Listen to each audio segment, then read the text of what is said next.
നറുചിന്തകളിലേക്ക് ഏവർക്കും സ്വാഗതം.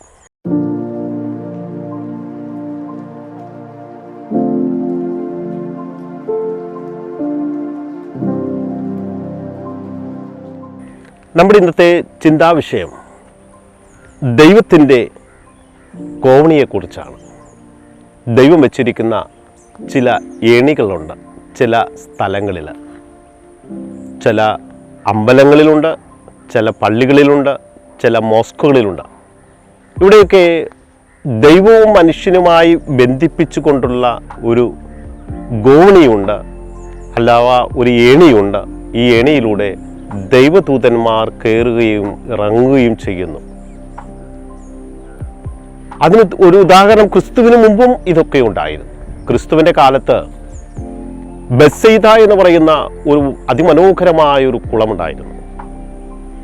ആ കുളത്തിൽ ദൈവദൂതൻ ഇറങ്ങുമ്പോൾ വെള്ളം ഇളകുകയും ആ സമയത്ത് അതിലിറങ്ങുന്ന എല്ലാ രോഗികളും സൗഖ്യപ്പെടുന്ന ഒരു സവിശേഷതയുണ്ടായിരുന്നു.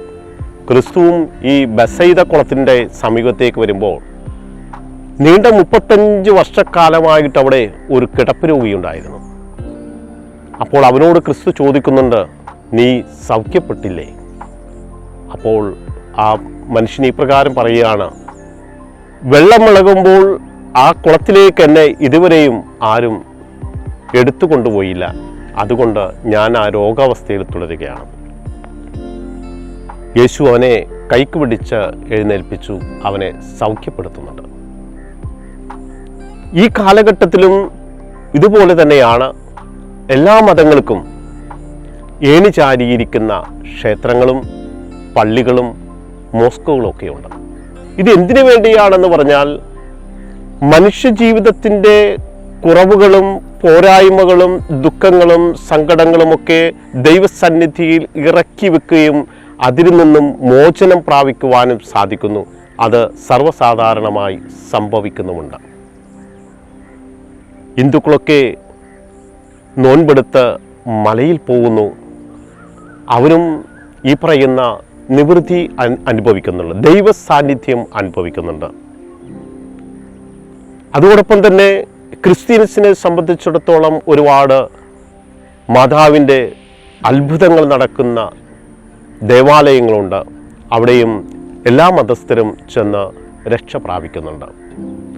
ഇപ്പോൾ ലക്ഷക്കണക്കിന് മനുഷ്യർ കടന്നു ചെല്ലുന്ന ആലപ്പുഴയിലെ കൃപാസനം വളരെ ഫേമസ് ആയിക്കൊണ്ടിരിക്കുന്ന ഒരു ദൈവസന്നിധിയാണ്. അവിടെ പോകുന്ന ആളുകൾക്ക് നിരന്തരമായിട്ട് അനുഗ്രഹങ്ങൾ കിട്ടിക്കൊണ്ടിരിക്കുന്നു.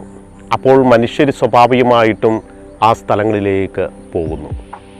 ഇതുപോലെ അനുഗ്രഹം പ്രാപിക്കുവാൻ ദൈവം ചാരിയിരിക്കുന്ന ഏണി ചാരിയിരിക്കുന്ന സ്ഥലങ്ങളാണ്. ഈ രക്ഷ പ്രാപിക്കുക എന്നുള്ളത് മനുഷ്യൻ്റെ കഴിവുകൾക്ക് അപ്പുറമുള്ള കുറേ കാര്യങ്ങളുണ്ട്. അവിടെയൊക്കെ നമ്മൾ പറയുക ദൈവസന്നിധിയിലേക്ക് കൊടുക്കുക എന്നാണ്. ഒരു ഹോസ്പിറ്റൽ തീവ്രപരിചരണ വേദിയിൽ ICUവിൽ കിടക്കുന്ന ഒരു രോഗിയുടെ ഡോക്ടർ വന്നിട്ട് അവരോട് ഈ പ്രകാരമാണ് ബന്ധുക്കളോട് പറയുക, ഞങ്ങളെക്കൊണ്ട് ചെയ്യാവുന്നതൊക്കെ ഞങ്ങൾ ചെയ്യുന്നുണ്ട്, നിങ്ങൾ ദൈവത്തോട് പ്രാർത്ഥിക്കുക. ഡോക്ടറാണ്, ഞാൻ അവനെ രക്ഷപ്പെടുത്തുമെന്ന് ഒരിക്കലും ഒരു ഡോക്ടർ പറയുന്നില്ല. എന്നെ കൊണ്ട് ചെയ്യാവുന്നത് ഞാൻ ചെയ്യും, നിങ്ങൾ തീർച്ചയായിട്ടും ദൈവത്തോട് പ്രാർത്ഥിക്കുക എന്ന് പറയും. ഏത് ICUയുടെ മുമ്പിൽ നിന്ന് പ്രാർത്ഥിക്കുന്ന മനുഷ്യരെയാണ് നമ്മൾ കാണുക. വളരെ സങ്കടപ്പെട്ട് അകത്ത് കിടക്കുന്ന ആ മനുഷ്യൻ്റെ ജീവന് വേണ്ടി പുറത്തിരുന്ന് കരഞ്ഞ് പ്രാർത്ഥിക്കുന്ന ഒരുപാട് മനുഷ്യരെ നമ്മൾ കാണുന്നുണ്ട്. കാരണം കുറേ കാര്യങ്ങളൊക്കെ നമ്മുടെ കഴിവിനും ചിന്തകൾക്കും പ്രവൃത്തികൾക്കും അപ്പുറമാണ്. അതൊക്കെ ദൈവത്തിന് വിട്ടുകൊടുക്കുക. ദൈവസന്നിധിയിൽ നിന്ന് മാത്രമേ നമുക്ക് രക്ഷ പ്രാപിക്കാൻ സാധിക്കുകയുള്ളൂ.